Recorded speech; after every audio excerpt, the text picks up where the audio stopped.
Welcome. Thank you for coming to this month's Wildcatalyst seminar. My name is Chelsea DiGiuseppe. I'm the marketing manager for UNHInnovation.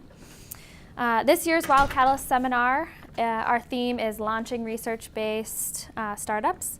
Our aim is to demystify the startup process and explore opportunities, challenges, and pitfalls of launching a business by hearing about real-life successes and failures from the entrepreneurs and the innovators themselves.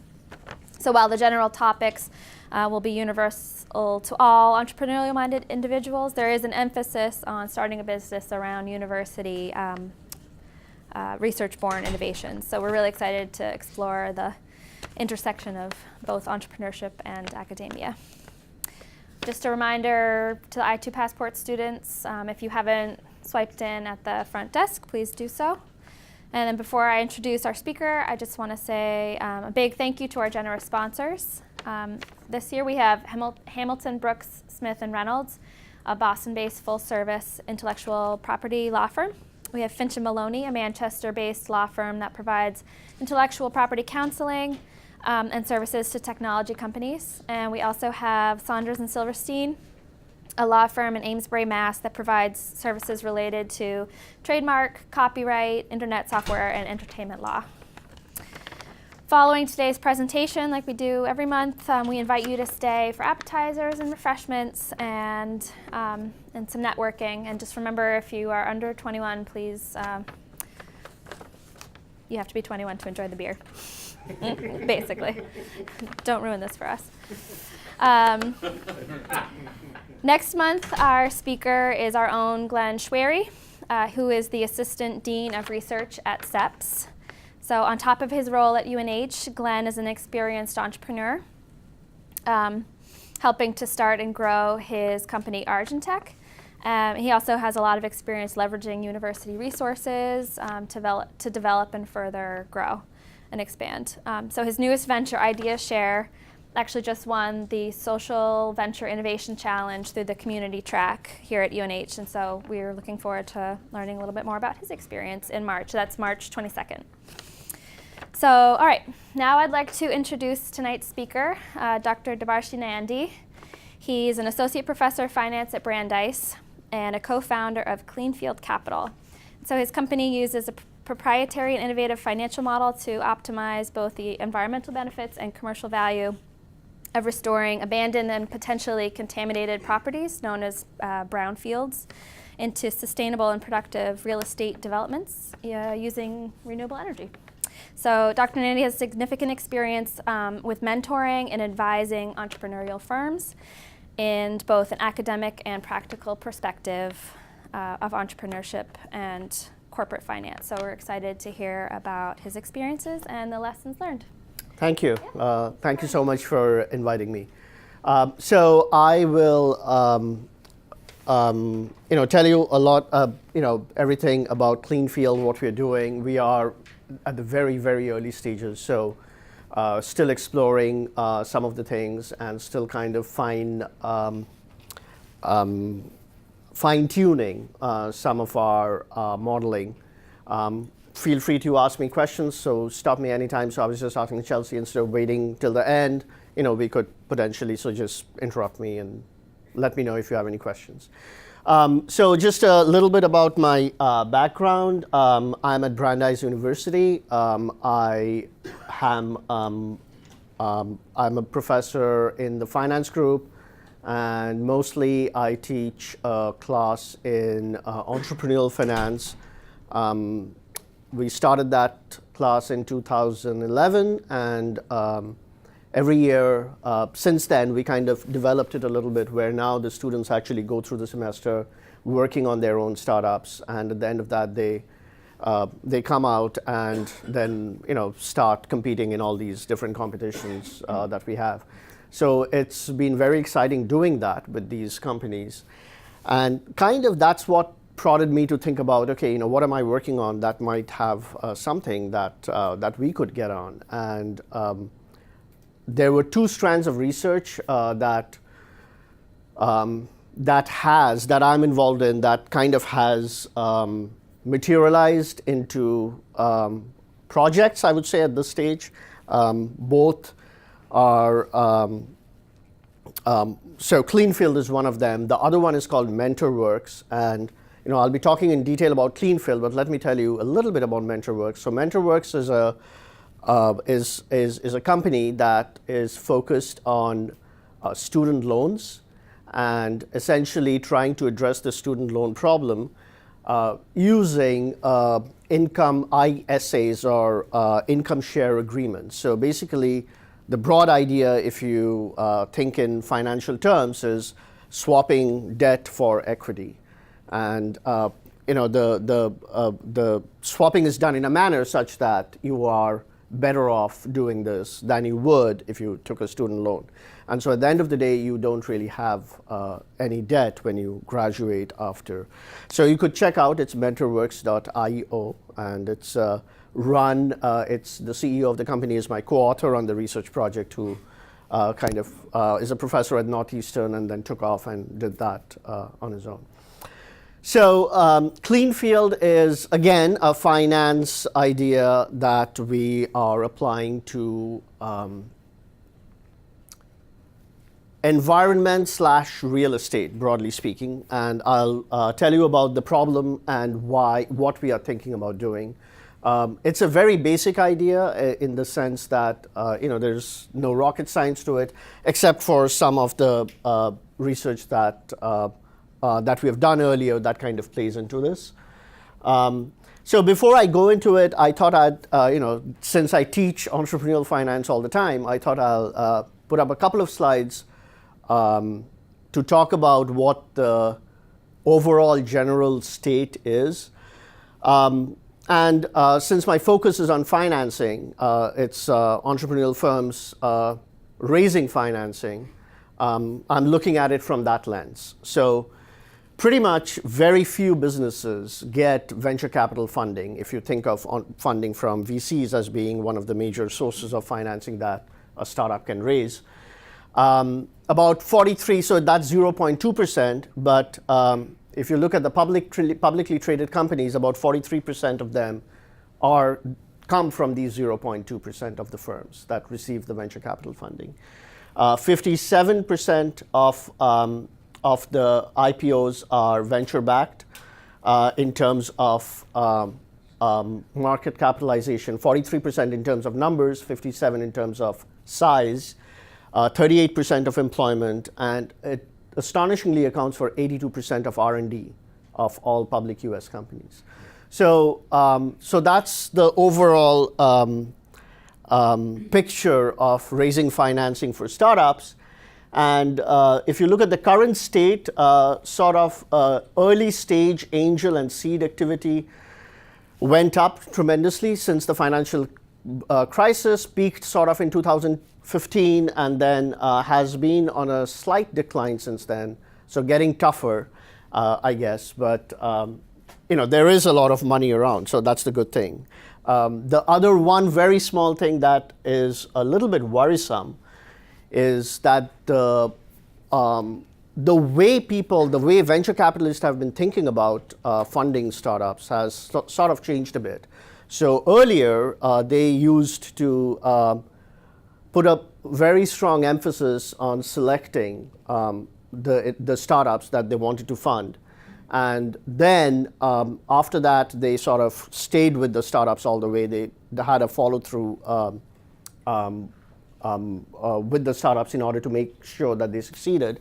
Nowadays, the initial seed deals are much more and much smaller. Obviously, part of it is related to the lower cost of the technology. And however, the follow-through is not that much. That has gone down tremendously. So while the initial seed funding has dramatically increased, the second round funding hasn't increased that much. I'm going to switch over to Cleanfield at this point. So I've got a few other graphs, but never mind. So these are my co-founders of Cleanfield. Kate Salop she is sort of our chief operating officer. She looks after the business development and the entire marketing of the team. And Steve Cicchetti is my colleague at Brandeis. His expertise is in banking, securitization. He was the head of the research group of the New York Fed, and then he was at the Bank of International. He headed the monetary and banking division of the Bank of International Settlements, and essentially his expertise is in the securitization of large financial products. My background is primarily in data analytics. So I've been working with what is now called big data. Before it was called big data, way back from my early PhD days. My focus has been on micro data that is owned by, that is maintained at the U.S. Census Bureau and the IRS. So essentially, this is data on every single establishment in the United States. So at the establishment level, which means that, if you think of Starbucks, we have data on every single Starbucks location. So that's the sort of data that I have worked through throughout my career. And all my research has been kind of focused on manipulating these huge, massive data sets and trying to, and my research papers have been focused on different aspects of, I would say, corporate strategy and corporate finance and entrepreneurial finance based on these data. So that's my core. That's where my I would say my comparative advantage lies in trying to make sense of large data sets, sometimes structured, sometimes unstructured, and trying to see if we can address anything, any of the problems based on that these massive data products. So the problem that we are addressing is that of brownfields. And so what are brownfields? I'll give you a very quick, I'm sure all of you know this. So these are basically sites or contaminated sites that typically were old factories or old manufacturing facilities or something that have kind of been either neglected or fallen apart, or there has been spills and it's too costly to clean it up, and so the sites kind of have been abandoned in many cases. There are thousands and thousands of such sites in the United States. There are very strong government programs by the EPA. One of them is called the Superfund program, which funds the cleanup of these sites. And there are programs at many state level environmental as well as energy directorates which run all these programs to help clean up these sites. The problem is that in cleaning up these sites, there is a lot of risk. And the risk comes from the simple fact that when something has been sitting for a long time, the process through which the soil sampling is done in order to determine what the contaminants are and then trying to figure out how to clean out these contaminants is not 100% accurate. I mean, the testing is 100% accurate, but the way the testing is done is that samples are plucked from different parts of the property, and then they are tested. And then that gives you an idea of what the contaminants are in the property. But there is no guarantee that when you go in, the level of the contamination that you find is going to be exactly in proportion to what the lab reported when you tested the soil samples. And that's because there are different depths. Some of these contaminants can flow, particularly if there is water nearby. Some of them only stagnate at one area and do not move. So when you go in and you try and you start the construction and you start cleaning up the field and you start digging, you get into all different kinds of problems that you did not anticipate going into it. So that's where the risk lies. So the risk is, if you think of it from the perspective of redeveloping a field like this, the risk is that you take on the project thinking that, okay, cleaning this up is going to give me a developer, if you think as a developer, was going to give a certain financial reward from cleaning up this piece of land on which I can build, let's say a mixed-use complex. But at the end of the day, that might not work out in the manner in which you thought that it would, because the cost that you estimated turned out to be 5 times in reality. So that's essentially what the main problem is. These are prime real estate properties, and many of them are, not all of them, but many of them are. Many of them are waterfront properties, because if you think back 100 years, most of these old factories and mills were located along the river. So there is a lot of these things all across the country.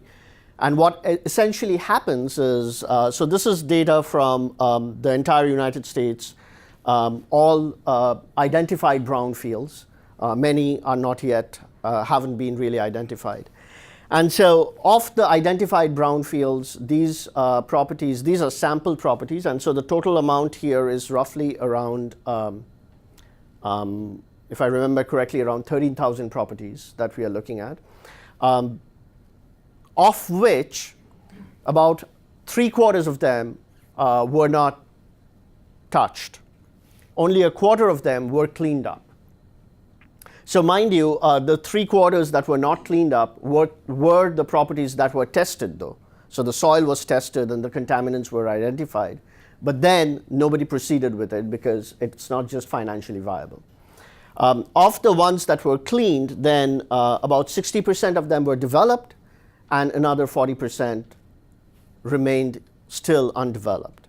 And again, there is a reason there, because if you are thinking of cleaning up these chemical wastes, then the end use of the property matters of how you want to use it. So if you want to convert it into a parking lot, then one way to kind of get rid of all the contaminants is to seal it off and pour concrete all the way around it, seal it off, and it becomes a parking lot.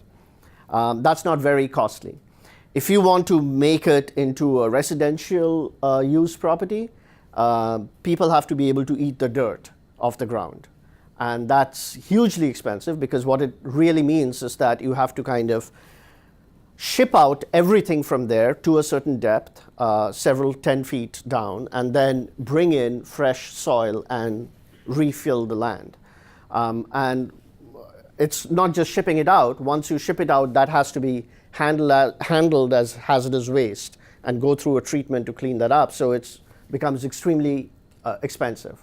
So even if you have identified it, the end use matters, and then suddenly you realize that, okay, it doesn't make sense to create a commercial park or a residential property which might be financially viable in getting you the returns in the middle of nowhere where nobody is going to live, or in an area which is not attractive. And then if you turn and make it into a parking lot, the returns are not enough to guarantee the cleanup cost and the building cost. Yeah. The 30,000 sites, are they distributed throughout the country, or are they predominantly along one coastline, or what does that look like? So this is national level data. There is a concentration. So the states are Massachusetts, Pennsylvania, Michigan, New York, New Jersey, Ohio. There's a lot of sites in these states. There are sites in Florida, Georgia, California, quite a few there as well. The rest are scattered around. So the problem here is primarily financial. So then comes in, so how do you typically address these problems? Generally, the government has some grants or has some programs through which you can apply and get funding in order to do the cleanup. That's very true. There is a lot of money that comes into this, but that money in itself is not sufficient. So that money is sufficient for you to identify to do the testing and identify what the issue is. And then once you clear that stage, the maximum amount of government funding that you can get is less than 20% of your total cost, of your total financial commitment into rebuilding the sites. So what basically happens is that now, and in many cases, these sites, like there are many towns in Massachusetts where these sites are kind of surrounded on all sides by very densely populated areas. And because of the contamination, there is a lot of spillover. There's a lot of research done on this to show, which shows that there are health issues, there are environmental pollutants. Health is the primary one. Income distribution within the neighborhood gets skewed because obviously real estate is cheaper when you're closer to these sites as opposed to further away, which leads to many other different kinds of problems. So it's not only the site, but the site kind of has a spillover on the surrounding areas, which might be cleaner properties, but it's just economically depressed. And that's essentially the bigger problem of this. So the whole government program is aimed at not only cleaning up the sites, but essentially in providing benefits that go towards economic upliftment and generation of employment, medical health issues, or addressing health conditions that might be affected with these contamination. So that's the basic problem. So when you think of a private financier in this world working on some government money, the end use of it and the location of it becomes dramatically important. So Kendall Square, where MIT is, and which is now the biotech hub in Boston, was a brownfield. Now that got cleaned up very quickly, and is a sparkling new. Everything is brand new down there. The reason is because financially, it is a no-brainer. You clean up the land. So places which are situated or located in areas where there is, it becomes very attractive are the ones which do get cleaned up and redeveloped and into brand new properties. But for most of these places, it is not so. And for a private developer to come in here and do it, the main focus goes into what is known as TIFs, or tax incentive financing. So the way that works is that the town basically says that I'm going to commit to you revenues from this property, whatever. You take on this property, you clean it up, you develop this into a mall, and whatever the revenues that are generated from this mall, tax revenues generated from this mall for the next 25 years goes to you. And that's essentially how it is financed. So it's a negotiation that happens between the developers and the town and the EPA, or the state, the state EPA, and together they come up with a package that helps in financing these properties. Takes a lot of time to get this going. Incentives are not always right, because in many cases the towns worry. They think about, so it's a trade-off between, if I do this, I generate some employment in my town, I generate some additional revenue. I'm not going to see the revenue for the next 20 years or 25 years, but at the end of it, that is going to, but for these 20 years, it's at least going to employ 100 people. And that accounts for some economic upliftment of my town. So that's the equation.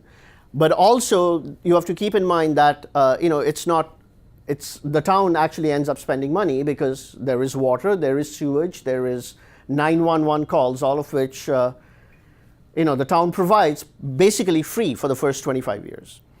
And that's essentially a problem why so many of these do not get touched. because financially it's just a nightmare to get into it.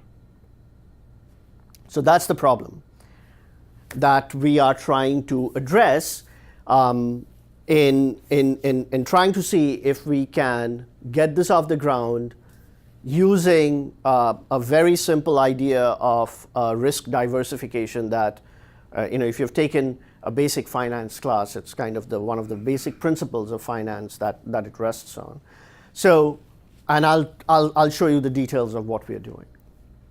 Any questions so far on the problem situation? Yes. Yeah, just a general question. I could ask it at the end of the talk, but it's just sort of background. This whole problem across the country or maybe around the world, is it going to continue in the future? Are there going to continue to be new brownfield sites? Or is somebody recognizing in government or wherever that this shouldn't have happened and there's some plan in place? For example, when you set up a factory, you buy some insurance or something so that if you go bankrupt and leave this mess, the insurance will handle it, because that didn't happen in the past. Now it seems that it's become a government problem. Is anyone addressing the future of this? That's a great question. So so I'll give you a couple of my understanding to some of it, because I'm not entirely sure on what obviously the government is thinking. I don't think it can be totally removed, because there can always be accidents that happen. Number two is, with advanced technology, I think the incidence is definitely going to go down. So we can see less of this happening down the line. And insurance is there, but the problem is there is a federal law, it's called CERCLA, which basically stipulates that if you ever own the title to any land that is deemed as brownfield, you are financially responsible. So what ends up happening is that you get sued strategically depending on how deep your pockets are. And if you are a corporation, so if you are ExxonMobil and you happen to, they definitely own a large part of this, or if you're a big company, you're definitely looking at lawsuits.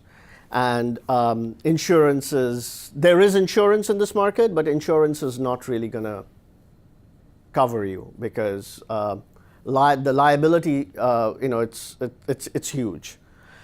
So insurance is also very, very expensive. And so what really matters is that how much of it can you, so you do take insurance. If you have a title, you do take insurance, and you hope that it will address some of the issues. But it's not a complete solution to that. So on one hand is the issue of, okay, the brownfields as they are today, we can just forget about them, and even if no new brownfields are created, these places will just remain as contaminated properties for the next 100 years and go about our business. But the redeveloping them has a lot of benefits, and the benefits are that the first one is that you are repurposing a piece of land, and therefore you can leave a soccer field as is and not turn that into a mall. Number two is that you're generally the bigger problem of areas surrounding the brownfields is where the main improvement comes in, the main economic impact of a remediation of a brownfield comes into. So that's essentially where the main benefits are of redeveloping these. Okay, so this is recently, about a couple of months back. This is in Norton, Massachusetts, and this is a property, Reed and Barton, which it's now an abandoned factory. It's been there for a long time. It's a very beautiful area. you can see that there is some water, like a river actually right next to it, at the back of it. And this has been abandoned for several years now. So, so we went there and we had a chat with the town manager and about what is happening. And the town manager is really excited if somebody is going to take it off their hands. But the question is, how do you, who is going to do it without financing coming in? And so this kind of drags on, as I was mentioning, for a long time before you have or you can put together multiple different property or multiple sources of financing that might cover redeveloping. So this is a big property. This is several tens of, this is about, I think about 10 acres or 15 acres in the middle of, and this is in the middle of the town, right behind, what's the college which is there? I'm forgetting, but it's a it's a liberal arts college right like down the street from here. So if it lies there for another 20 years or another 10 years, the contamination is going to affect people around the property. So what are we focused on? We are basically focused on trying to remediate these in a manner in which by attracting private financing into it. Then the way we are doing this is we use predictive analytics. We model the data, which allows us to put together properties into portfolios. And so going back to the diversification strategy is that investing in a mutual fund is less risky than investing in a stock. And the reason why it is less risky is because you have multiple stocks in there which have different correlations which lower the overall risk of the portfolio. It's the same idea. If you put different properties here together into a portfolio, the correlations amongst these different risks lower the overall risk of the portfolio. So redeveloping them one by one is much more riskier than redeveloping a portfolio of these properties. So what we do is we put together these portfolios based on our predictive modeling, where we look at, so what our model does is that it tries to take into account the past use, the current use, and the potential future use of these properties. And on these three dimensions, we optimize in order to get a portfolio together that has the minimum possible risk that we can, or that lowers the risk dramatically. So when we put these properties together, the development of this, so this is similar to the idea of securitization that exists in real estate for mortgages. It is similar to the idea of pooling in the health insurance market. It's the underlying idea is basically the same. What we are planning on doing next is essentially, so let me take a step back. What we have been doing so far is trying to build these portfolios.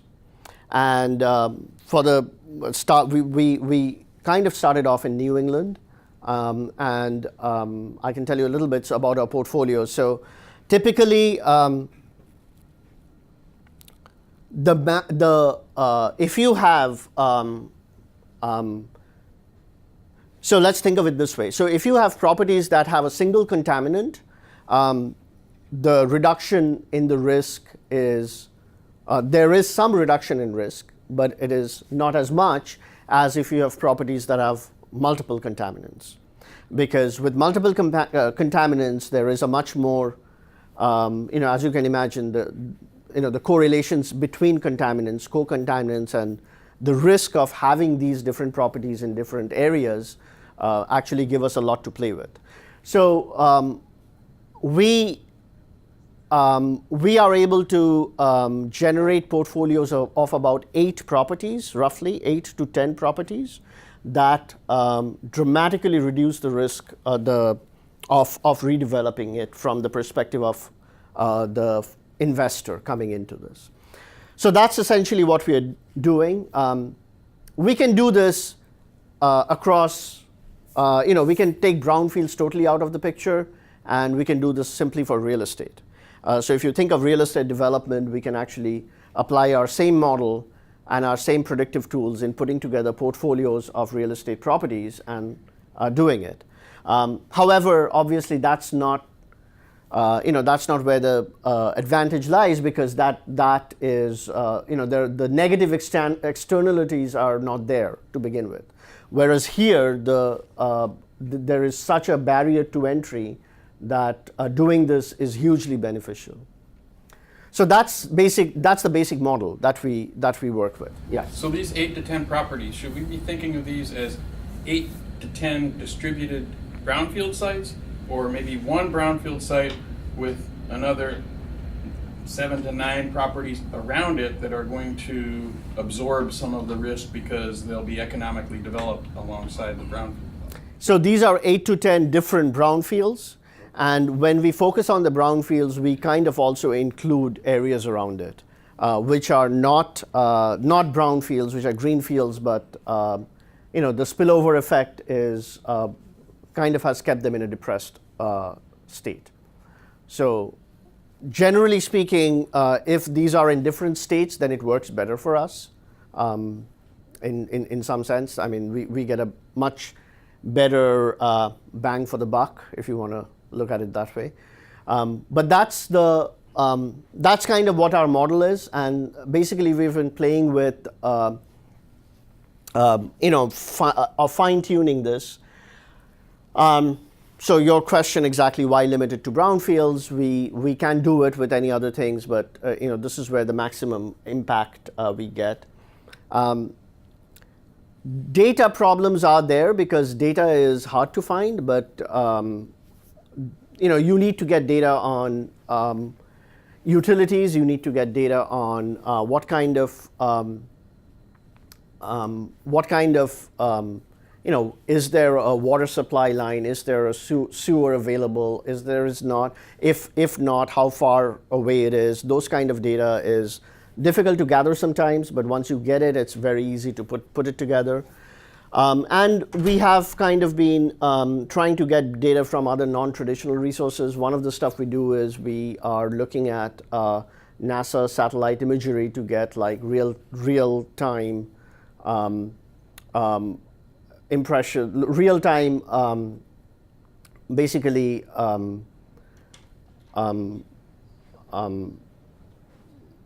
construction activity, or in different areas, or data, or basically data on the state of the brownfield, which really helps. And we kind of have been speaking to all the different stakeholders. So the EPA, the Massachusetts DEP, insurance people, investors, developers, experts on remediation. So right now, the way the whole brownfield area works is that it operates in silos. So you have scientists, geologists who kind of work on remediating, cleaning up areas. You have the developers who specialize some of them specialize in just cleaning the land, some specialize in building properties on brownfields. And you have obviously the construction people. Insurance comes in different categories. One is insurance for the people working on the land. The other one is insurance against future potential damage that can happen. And all of these kind of are inputs into our modeling, that go into our modeling.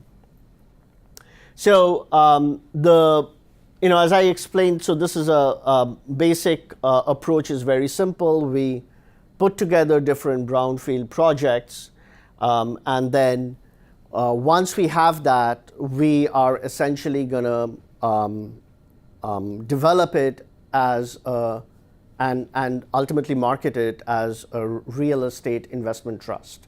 So a REIT. So essentially the developed brownfields, whatever income they generate, that is essentially the revenue of the REIT model, which you have many REITs here, many specialized REITs that operate today, that then is publicly traded and a liquid financial instrument that can be sold to investors.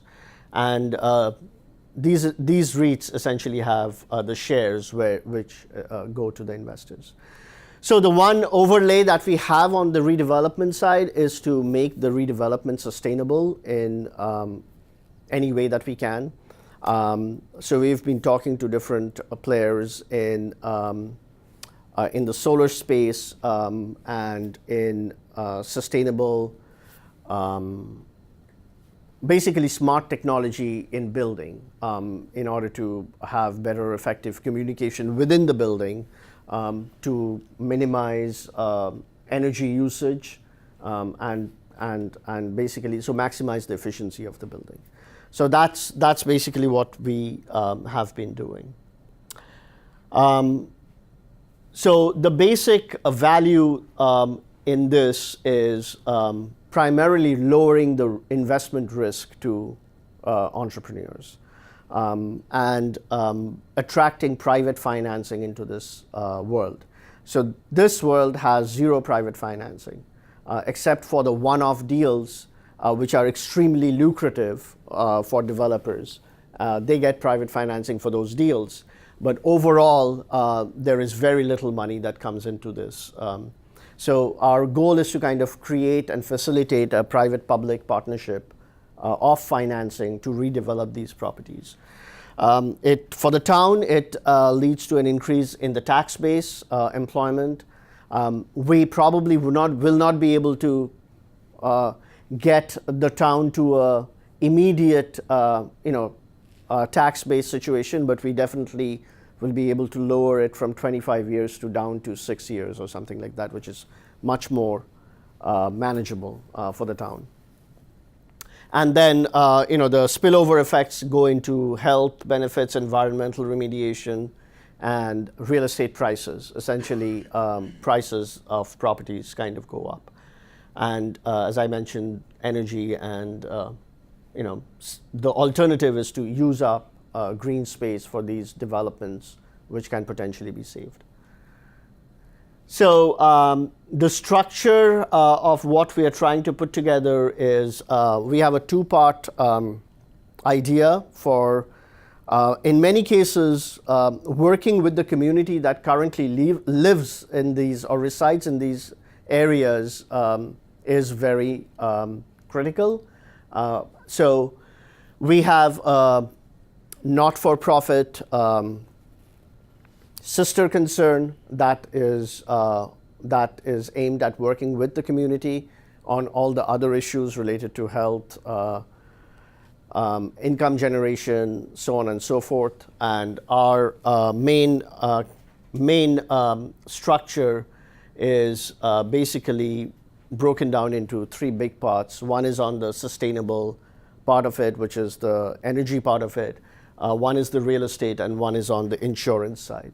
So we do take on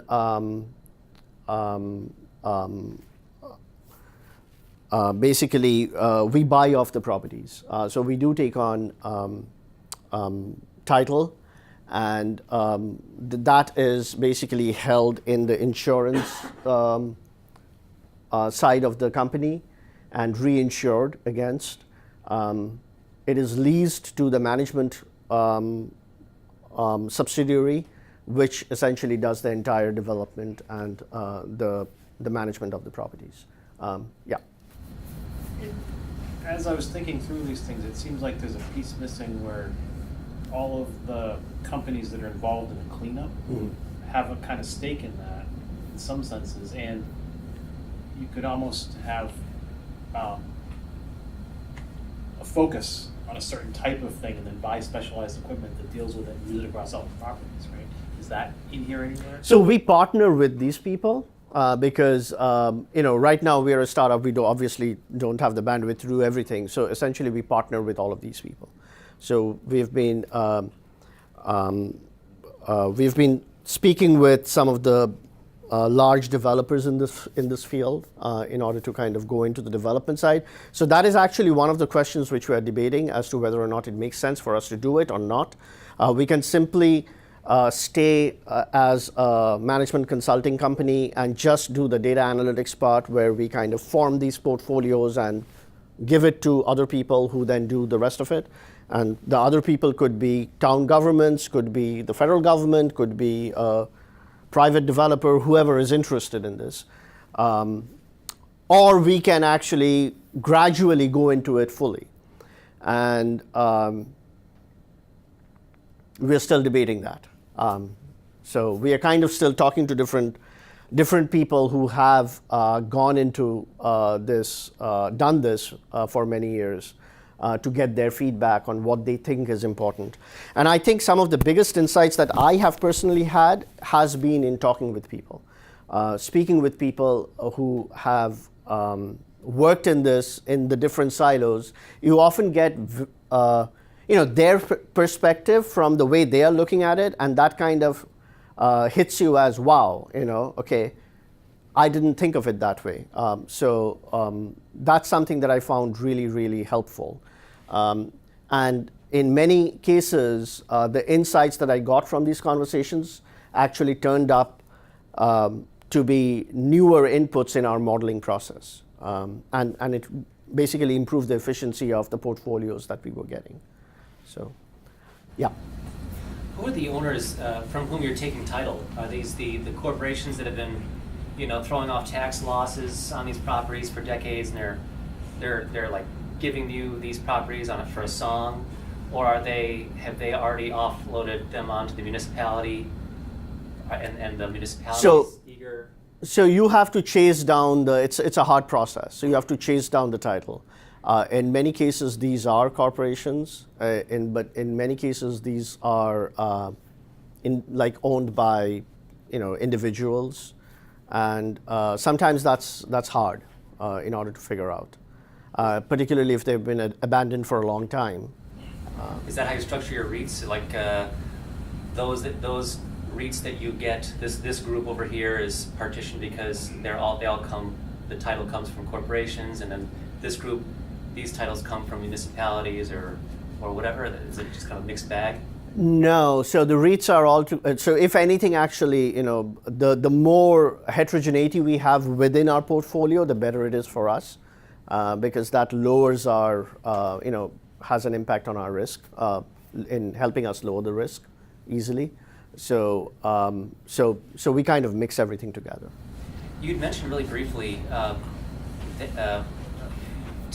maybe 5-10 minutes ago, that some of these municipalities are going to suffer in 10 or 20 years because I would imagine the ... in that is the leachate is going to get down to the groundwater flow and it's going to cause environmental and health hazard.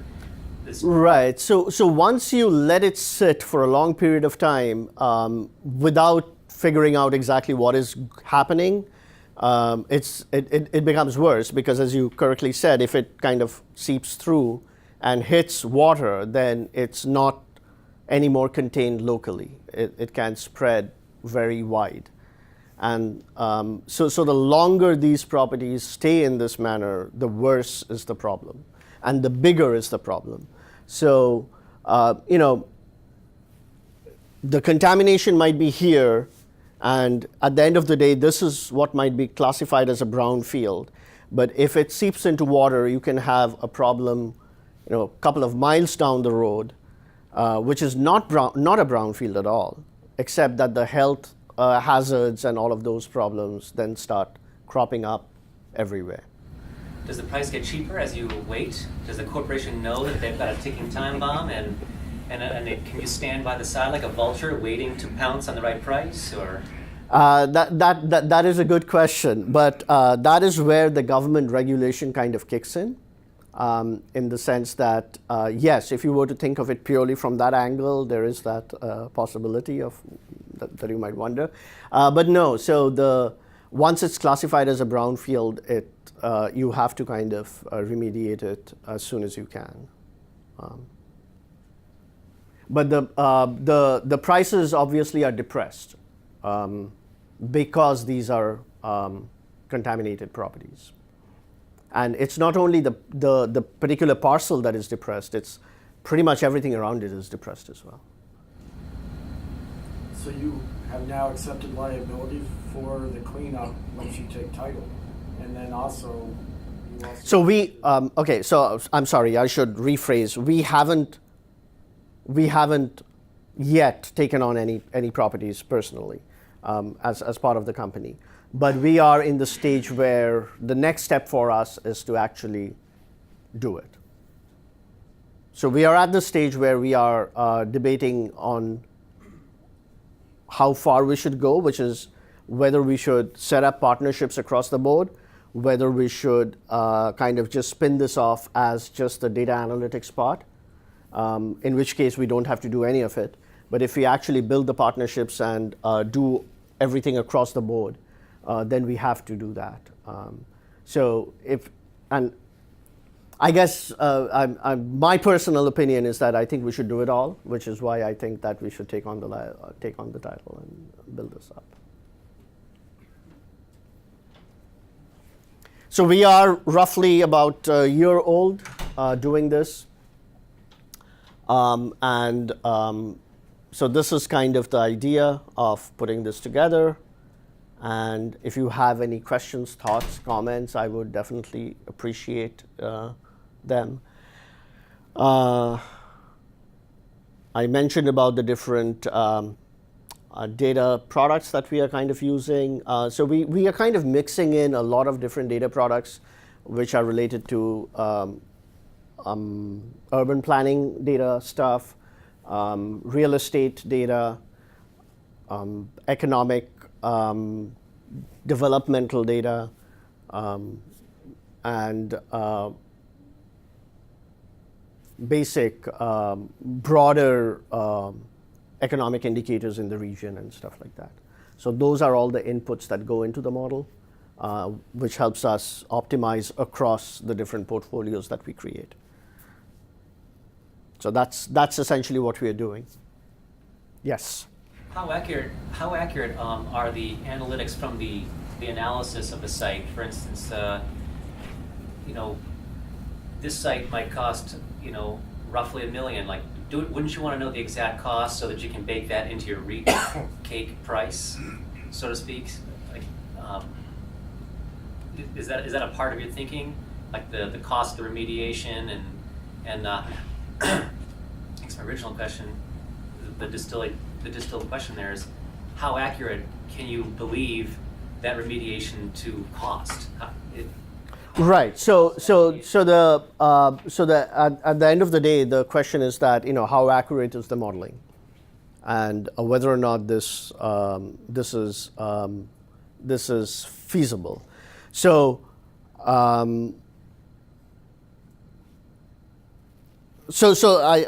me take that into a broader picture. So the bigger idea. So the modeling on pen and paper is pretty straightforward. At least once you kind of have the right kind of data, the techniques we're using are very rigorous, very have been used for a long time. So it's not a problem.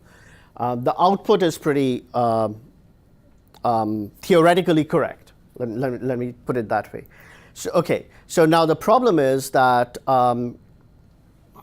how do you translate that from something that you do into reality? And that's where there are a couple of different problems. One is that we know for sure that it's not going to be 100% accurate as the thing. So there has to be some margin of error that we have to account for. And that's fine. The bigger problem is the amount of money we need in order to even do a pilot study. And that amount of money is unfortunately not in the thousands, but not in the millions, but several hundred millions. And it's a very unlike a standard startup scenario where you can actually get going with very little money. So the biggest challenge we have is convincing private investors that our model works. And essentially, that's the stage where we are at. We have spoken to several of the leading financial institutions. A lot of these financial institutions these days have impact investors or impact investing funds. The idea behind impact investing funds is investing in companies or investing in projects that also have some societal benefit or externalities that affect. It could be income-based issues, it could be health-based issues, it could be environmental-based issues, any of the above. And so that's our target investors, and those are the people, or those are the funds that we are trying to, or the private equity funds that we are trying to engage with. And we have had some conversations with these people, and we are kind of continuing to have the conversations as we go along. So to answer your question, when I get my first investor, I'll know that at least somebody else is.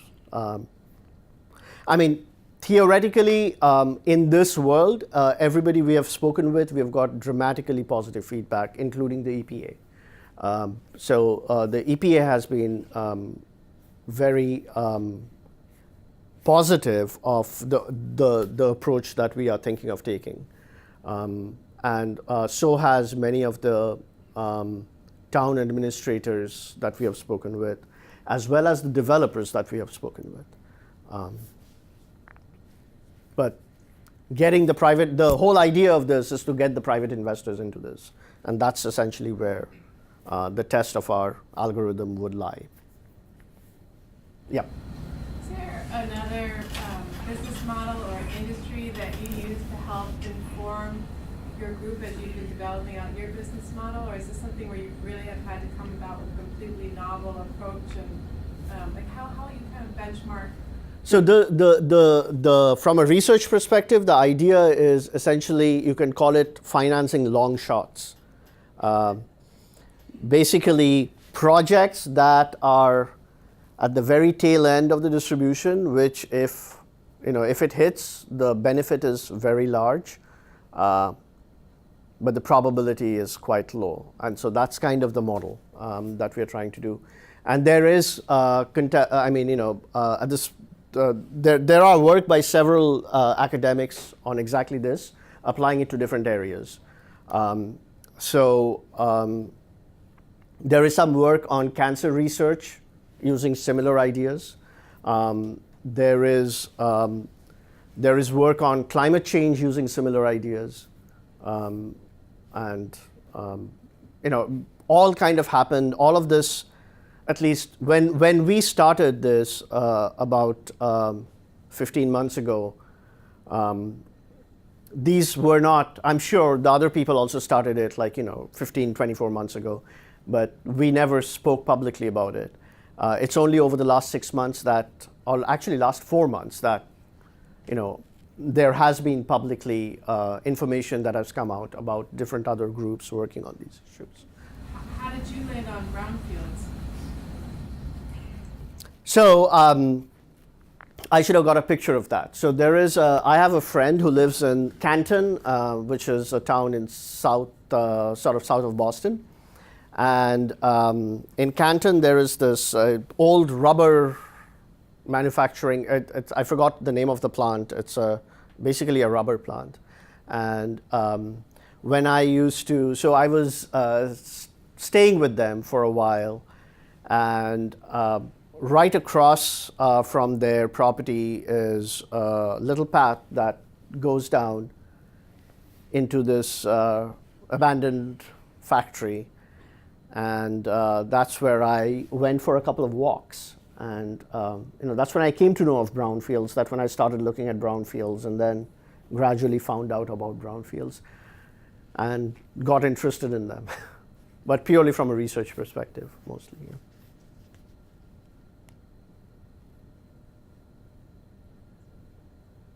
Yes. 3 talking points. One, I love that you turned a problem into a solution. So you took these brownfields that weren't before financially viable for investors, and you combine all of these together to mitigate the risk in order to make it financially viable for people, although it is difficult with coming up with the first investors because it's such a large investment. My second point being, have you been bootstrapping this entire time, or have you been able to get any small investors, or have they even been required before you acquire a first property? Let me answer your the second question. So we have received funding from Brandeis University's Innovation Awards, which gave us some money to kind of hire some research assistants to do all the modeling that we've been doing, getting some data, buying some data, which has been great. We went through the National Science Foundation local I-Corps chapter, which again provided us some financing in order to do some further work. We are currently applying for the national level NSF funding and also for SBIR funding. Basically mostly reliant on grant money at this stage to keep things going, and our own research budgets to some extent. Pretty much that's what we were doing. And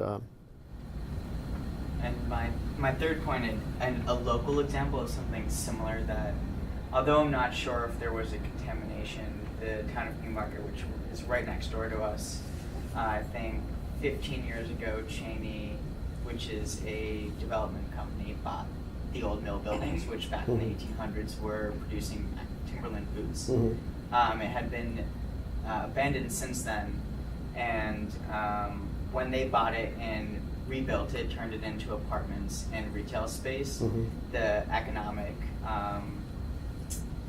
the vibrancy basically of the town changes. is just absolutely dramatically exploded changes. Yeah. within the last 5 years. There's new restaurants up, there's new town stores, there's more people coming in and spending money in this cute, small, quaint New Hampshire town now that, as a result of their investment, and that wasn't, from my knowledge, a contaminated site.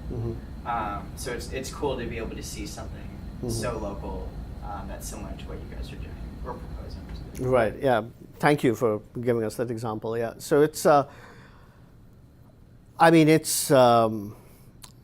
if you went to Kendall Square, I use the Kendall Square example because if you went to Kendall Square even in the late 90s, I remember going for a